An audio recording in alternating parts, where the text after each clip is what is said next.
भारत माता की, भारत माता की, इनकलाब, वंदे। दोस्तों, माननीय सुप्रीम कोर्ट ने मुझे 21 दिन की मोहलत दी थी। मैं तहे दिल से सुप्रीम कोर्ट का शुक्रिया अदा करना चाहता हूं, बहुत बहुत। उन्होंने चुनाव प्रचार करने के लिए मुझे ये मोहलत दी थी। 21 दिन कल पूरे हुए। अब यहां से मैं सीधा तिहाड़ जा रहा हूं। ये 21 दिन मेरे लिए बहुत विस्मरणीय है। मैंने एक भी मिनट खराब नहीं किया। रात दिन 24 घंटे देश को बचाने के लिए प्रचार किया है। केवल आम आदमी पार्टी के लिए प्रचार नहीं किया, सारी पार्टियों के लिए प्रचार किया। बंबई भी गया, भिवंडी भी गया, हरियाणा भी गया, उत्तर प्रदेश भी गया, पंजाब भी गया, जमशेदपुर भी गया। जहां मौका मिला, जहां जिसने बुलाया, उसी के लिए प्रचार करने के लिए गया, देश बचाने के लिए। मेरे सामने देश था। आम आदमी पार्टी इंपॉर्टेंट नहीं है, आम आदमी पार्टी सेकेंडरी है, पहली हमारे लिए देश है। तो मैं दिल्ली के लोगों को कहना चाहता हूं, आज आपका बेटा दोबारा जेल जा रहा है, इसलिए नहीं कि मैंने कोई भ्रष्टाचार किया है, इसलिए कि मैंने तानाशाही के खिलाफ आवाज उठाने की जरूरत की है। इस प्रचार के दौरान एक सबसे बढ़िया बात यह हुई कि सारे देश के सामने प्रधानमंत्री श्री नरेंद्र मोदी जी ने यह कबूल किया कि उनके पास मेरे खिलाफ रत्ती भर भी सबूत नहीं है। हम कहते थे ना, जब भी हमसे पूछा जाता था कि भाई ये कह रहे हैं 100 करोड़ रिश्वत ली, 100 करोड़ रिश्वत ली, वो 100 करोड़ कहां गया? 500 से ज्यादा जगह तुमने रेड मार ली, कहीं चवन्नी मिली हो, अठन्नी मिली हो, 1 रुपया मिला हो, कहीं हमने खर्च किया हो, कहीं कैश पड़ा हो, कहीं लॉकर में मिला हो, कहीं स्विस बैंक में मिला, कहीं चवन्नी नहीं मिली, तो पैसा कहां गया? तो एक टीवी चैनल के इंटरव्यू में उस टीवी वाले ने मोदी जी से पूछा कि प्रधानमंत्री जी, ये केजरीवाल चारों तरफ कहता घूम रहा है कि आपके पास उसके खिलाफ कोई सबूत नहीं है, आपके पास उसके खिलाफ कोई रिकवरी नहीं है, फिर आपने उसको गिरफ्तार कैसे कर रखा है? पता है प्रधानमंत्री जी ने क्या कहा? प्रधानमंत्री जी कहते हैं, मैं मानता हूं कि केजरीवाल के खिलाफ कोई सबूत नहीं है, मैं मानता हूं कि केजरीवाल के खिलाफ कोई रिकवरी नहीं है, क्योंकि केजरीवाल अनुभवी चोर है। चलो मान लिया मैं अनुभवी चोर हूं, तुम्हारे पास सबूत तो नहीं है, तुम्हारे पास रिकवरी तो नहीं है, तो यूं ही डाल दिया मेरे को जेल में, बिना सबूत के डाल दिया मेरे को जेल में, बिना रिकवरी के डाल दिया जेल में। देश के इतिहास में 75 साल में सबसे ज्यादा बहुमत से आई हुई सरकार है। एक बार 70 में से 67 सीट, दूसरी बार 70 में से 62 सीट, 55% से ज्यादा वोट शेयर। इतने भारी बहुमत वाली सरकार के मुख्यमंत्री को आपने बिना सबूत के जेल में डाल दिया। यही तो तानाशाही है कि जिसका मन करेगा मैं उसी को जेल में डाल दूंगा, जिसका मन करेगा उसी को जेल में डाल दूंगा। और पूरे देश को मैसेज दे दिया कि अगर मैंने केजरीवाल को फर्जी केस में जेल में डाल दिया तो तुम्हारी तो औकात ही क्या है, किसी को भी पकड़ के जेल में डाल दूंगा। इसी तानाशाही के खिलाफ लड़ रहा हूं मैं, और इस किस्म की तानाशाही अपने देश को बर्दाश्त नहीं है।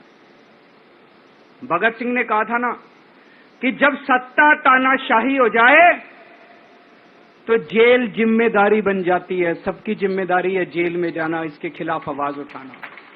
भगत सिंह के चेले हैं। भगत सिंह देश को बचाने के लिए, देश को आजाद कराने के लिए जेल गए थे। भगत सिंह देश को आजाद कराने के लिए फांसी पे चढ़े थे, हम देश को बचाने के लिए जेल जा रहे हैं। इस बार जब जा रहा हूं, मुझे नहीं पता अब मैं कब वापस आऊंगा, मुझे नहीं पता ये क्या करेंगे मेरे साथ जेल में, लेकिन मुझे कोई परवाह नहीं है, जो मर्जी करें। अगर भगत सिंह फांसी पे चढ़ गए, मैं भी फांसी पे चढ़ने के लिए तैयार हूं।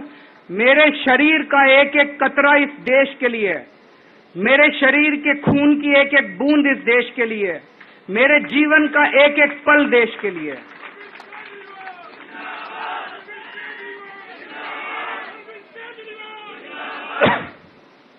अभी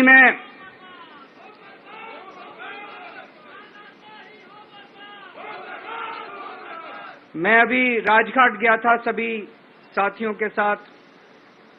महात्मा गांधी की समाधि पे हम लोगों ने श्रद्धांजलि दी। गांधी जी ने इस हमारे देश से तानाशाही का अंत किया था, वो हमारे लिए प्रेरणा स्रोत हैं। उसके बाद हम कनॉट प्लेस गए, हनुमान मंदिर, वहां पे हमने हनुमान जी के मंदिर में जाके हनुमान जी का आशीर्वाद लिया। 4 तारीख को भी मंगलवार है, भली करेंगे बजरंगबली, करेंगे कि नहीं करेंगे? बोल बजरंगबली की। इनका नाश करेंगे, तानाशाहों का नाश करेंगे। अपने को किसी व्यक्ति विशेष से अपनी कोई दुश्मनी नहीं है, अपनी दुश्मनी तानाशाही से है, तानाशाही बर्दाश्त नहीं है अपने को। तो 4 तारीख को भी मंगलवार है और बजरंगबली का मेरे ऊपर, पार्टी के ऊपर बहुत आशीर्वाद है, देश के ऊपर बहुत आशीर्वाद है। मैं प्रार्थना करने गया था बजरंगबली को कि हे बजरंगबली, मेरे देश को बचा लो। अभी कल एग्जिट पोल आए हैं, मेरे से लिखवा लो, सारे एग्जिट पोल फर्जी हैं, बिल्कुल फर्जी हैं। एक एग्जिट पोल वाले ने राजस्थान में टोटल 25 सीट है, उसमें 25 में से 33 दे दिए उन्होंने बीजेपी को। ऊपर से आया होगा भाई बीजेपी को ज्यादा देने हैं, तो उसने कहा मोदी जी क्या याद रखोगे आप भी, आपको 25 में से 33 दे दिए।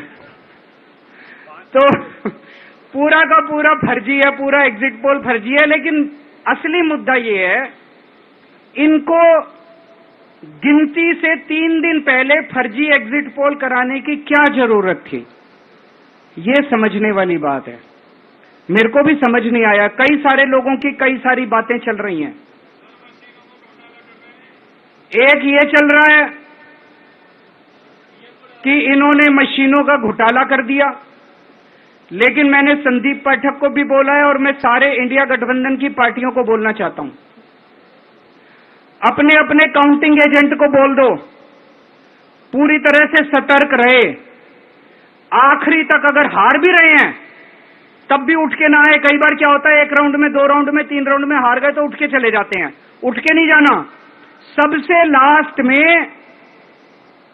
रैंडम जितने बूथ होते हैं, ईवीएम मशीन होती है, उसकी पर्चियां पड़ती हैं। उन पर्चियों में से 5% पर्चियां उठाई जाती हैं। उन 5% ईवीएम की मैचिंग वीवीपैट की स्लिप से कराई जाती है। वीवीपैट पे जो स्लिप है उसकी काउंटिंग होती है, जैसे बैलेट पेपर की काउंटिंग होती थी, और उसकी काउंटिंग और ईवीएम की चेकिंग होती है दोनों की। एक भी मशीन अगर मैच ना करे तो वहां चुनाव रद्द कर दिया जाता है। तो अगर आपने ये चेकिंग कर ली वहां पे, तो इसका मतलब फिर ईवीएम का घोटाला हम बचा सकते हैं। फिर ईवीएम के घोटाला अगर कर रखा इन्होंने तो हम उसको एक्सपोज कर सकते हैं।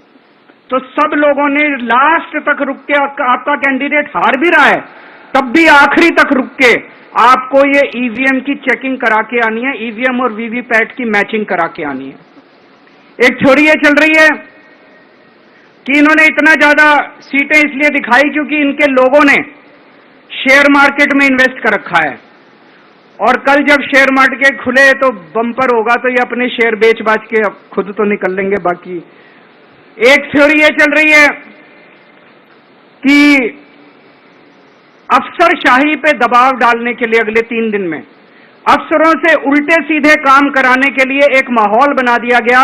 भाई आ तो हम ही रहे हैं, तो हमारी बात मानो, उल्टे सीधे काम करो, काउंटिंग में गड़बड़ कराएंगे, सब कुछ करेंगे, लेकिन फिर से मैं कह रहा हूं, अपने को, अपने काउंटिंग एजेंट, एआरओ, सब आरओ, सब लोगों को अपने को ट्रेन करके भेजना है और अपने को चौकन्ना रहना है। बाद में हम कहते रहे इन्होंने ये कर दिया, उसका कोई फायदा नहीं होगा, अभी अपने को चौकन्ना रहना है। एक छोरी ये चल रही है कि अगर इन्होंने कल ही कम सीट दिखा दी होती एग्जिट पोल वालों ने, तो हो सकता है कि इन दोनों के खिलाफ आरएसएस में और बीजेपी में कल ही बगावत शुरू हो जाती, 4 तारीख तक इंतजार ही नहीं होता, हो सकता है। तो कई सारी थ्योरी चल रही हैं, लेकिन अपने को सतर्क रहना है, चौकन्ना रहना है। मेरा अपना मानना है कि 4 तारीख को इनकी सरकार नहीं बन रही है। ये एग्जिट पोल से घबराने की जरूरत ही नहीं है, माइंड गेम है इनका, माइंड गेम खेल रहे हैं। आपको डिस्करेज करने के लिए, डिप्रेशन में डालने के लिए बिल्कुल नहीं जाना। आप उससे जाओ कि आप जीत रहे हो, आप अपने उस कॉन्फिडेंस से जाओ कि आप जीत रहे हो, और आखिरी तक आपको बैठे रहना है, किसी भी हालत में बैठे रहना है आपको। हमें हर एक को लड़ना पड़ेगा। ये चुनाव किसी पार्टी का या किसी नेता विशेष का नहीं है, ये चुनाव इस देश को बचाने के लिए है, इस देश में जनतंत्र को बचाने के लिए है। जिसके लिए भगत सिंह, गांधी जी सब लोग लड़े थे, वही माहौल आज है। जिस तरह से हमने अंग्रेजों को हटाया था, आज इस सत्ता को अपने को हटाना है। तो मैं आप सब लोगों का, सभी साथियों का बहुत बहुत शुक्रिया अदा करना चाहता हूं। बहुत साथ मिला आप लोगों का इन 21 दिनों में। अब जब भी मैं लौट के आऊंगा फिर मिलेंगे आप लोगों से, तब तक के लिए अलविदा।